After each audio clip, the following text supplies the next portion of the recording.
Well, I think there's a number of them. I mean, first of all, getting the planning permission in the national park and raising the £4.5 million with the National Lottery. And I think, we're on the stage with Judi Dench and the letters and Michael Williams opening the theatre. Was a super evening. The night I really remember is if you like, the preview night, an invited audience of builders, supporters, everybody you can imagine, and the atmosphere was just electric.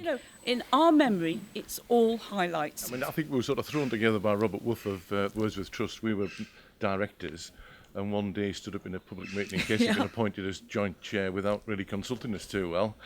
So we didn't know another at all then, but for about 4 years everybody referred to me as Mr. Robinson, thinking we were a couple.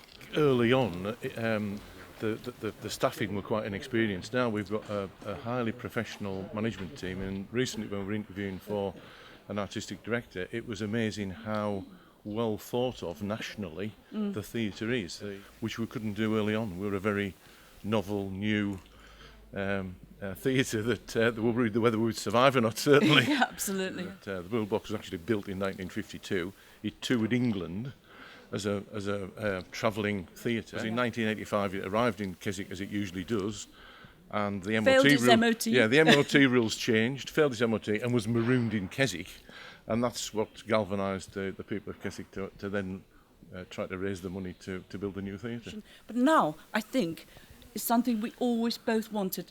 The people of Cumbria own this theatre. It's their theatre. Without them, this theatre doesn't exist. And I think we've created a friendship for life. I think we didn't know one another at all. Absolutely. We didn't really.